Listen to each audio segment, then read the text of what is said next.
Back everyone. Your set of AirPods may actually end up being a blinking light for some reason. Now that ends up being the case, it's a very easy fix. Now what you typically want is a strong, non-flashing light, but if it is flashing, the easiest way to fix this time and time again is to first of all make sure your AirPods cases and AirPods are charged. So as long as that's the case, all you want to do is at the back there's this little button.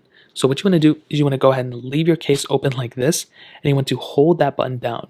So you want to hold that button down, and that flashing green light or whatever will switch to a flashing white light. So when you see that, all you have to do is grab your device. If it's an iPhone, you just have to bring it close to the device right here, and you want to bring them close until these devices actually end up seeing each other. So when this happens, you are pretty much almost good to go.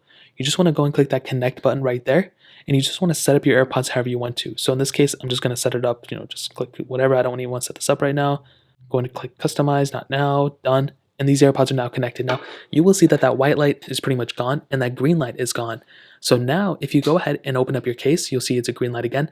Now, your green light is going to be on no matter what. So it's going to just be on for a minute and it's going to go ahead and go away. It's totally okay. If it's a green light or whatever, as long as they're connected on your iPhone, then you were set. So all you have to do is go ahead and take your AirPods out of your case, put them in your ear, and you want to see if that fixes the problem. If they are connected and everything, then you're pretty much good to go. If they are still having issues, I would recommend taking your AirPods out of their case and then putting them back in and try resetting them again. So you want to go ahead and hold down that button in the back again, wait until the blinking light happens, reconnect them to your iPhone and see if that fixes it. Most of the time this will fix it. You can also try updating your devices and see if that fixes it too, but for the most part, you should be good to go for the most part. So that's pretty much it. If you guys have any other questions or anything, let me know in the comment section below.